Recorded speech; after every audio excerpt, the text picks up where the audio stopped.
सुप्रभातम।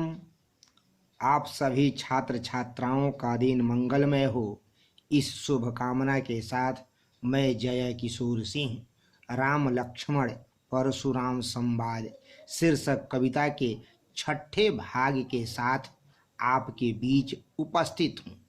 आपने पूर्व कक्षा में वीर योद्धा के गुण को समझ लिया है, इसलिए आज परशुराम के क्रोध और मानव पर गुरु ऋण के महत्व को समझ पाएंगे।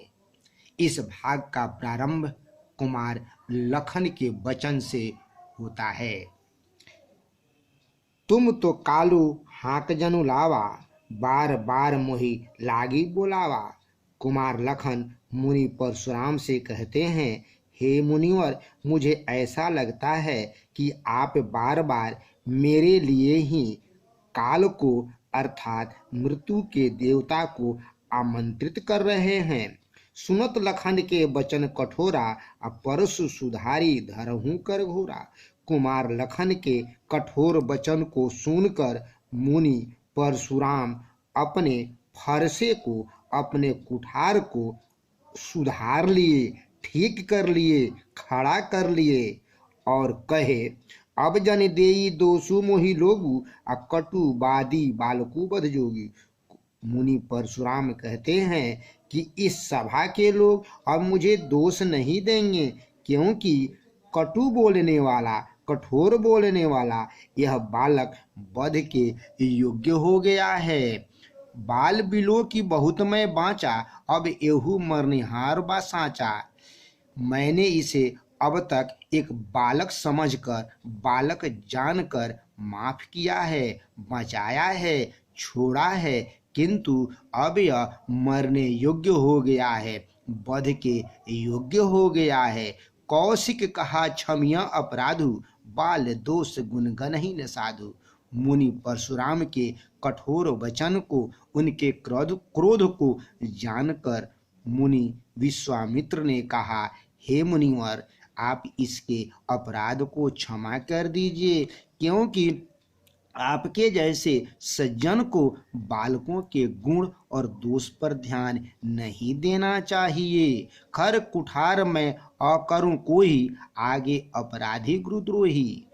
मुनि विश्वामित्र के वचन को सुनकर मुनि परशुराम कहते हैं कि हे मुनिवर, मैंने अपनी इस तेज धार वाली कुठार का प्रयोग आज तक बिना कारण के नहीं किया है, और आज तो मेरे आगे एक अपराधी खड़ा है, मेरे गुरु का द्रोही खड़ा है, इसलिए इसका प्रयोग तो उचित ही जान पड़ता है। उत्तर देत छोड़हूं बिनु मारे, केवल कौशिक शील तुम्हारे।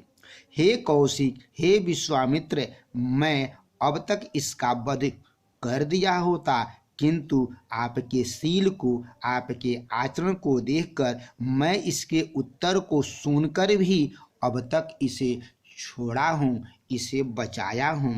नौत ए ही काटी कुठारे कठोरे, गुरु ऋण उऋण होतहूँ श्रम थोए। अगर ये आपका शिष्य नहीं होता तो मैं इसको अपनी इस तेज धार वाली कुठार से काट करके थोड़े परिश्रम में अपने गुरु के ऋण से उऋण हो गया होता। छात्रों, आपको यह जानना चाहिए कि मुनि परशुराम पर अपने गुरु का ऋण अभी शेष था। उन्होंने अपने गुरु को आधी दक्षिणा दी थी और आधी दक्षिणा अभी देना शेष रह गया था, जिसे वे चुकाने का अवसर तलाश रहे थे, खोज रहे थे। मुनि परशुराम के क्रोध को देखकर मुनि विश्वामित्र को मन ही मन हंसी आने लगी। जैसे कवि कहता है, गाधि सुनु का हृदय हंसी, मुनि ही हरिहरे सूझ। तुलसीदास जी कहते हैं कि मुनि विश्वामित्र जब परशुराम की बातों को सुने तो मन ही मन हंसने लगे, मुस्कुराने लगे और कहे कि इस मुनि को चारों तरफ एक जैसी ही हरियाली समझ में आती है, अर्थात इनको सभी क्षत्रिय एक जैसे ही दिखते हैं। अय मैं खाड़ न उख में, अजहू न बूझ अबूझ। इनको आज तक ऊख की बनी खाड़ और लोहे की बनी खाड़ अर्थात तलवार में कोई अंतर समझ में नहीं आया है। ये यह समझते हैं कि सामने का यह क्षत्रिय वैसा ही है जो अब तक इनको मिलता आया है, किंतु यह क्षत्रिय अन्य क्षत्रियों से अलग है, भिन्न है। मुनि अज्ञानी हैं और विवेकी हैं। छात्रों, यह भाग भी दोहा चौपाई छंद में रचित है। इस अंश में अनुप्रास, पुनरुक्ति, प्रकाश, अतिशयोक्ति एवं उत्प्रेक्षा अलंकार का प्रयोग हुआ है। व्यंजना शब्द शक्ति के प्रयोग के साथ रौद्र रस का सुंदर संयोग है। इस भाग से आपको यह शिक्षा लेनी चाहिए कि अपने अनुज या अनुजा के दोषों से दुखी नहीं होना, गुरु ऋण से मुक्त होना, चरित्रवान बनना। और इस आधार पर आपके लिए गृह कार्य है, साधु के लक्षण क्या हैं। परशुराम ने लखन को अपराधी क्यों कहा है। और इसी के साथ आज की कक्षा समाप्त होती है। जय हिंद।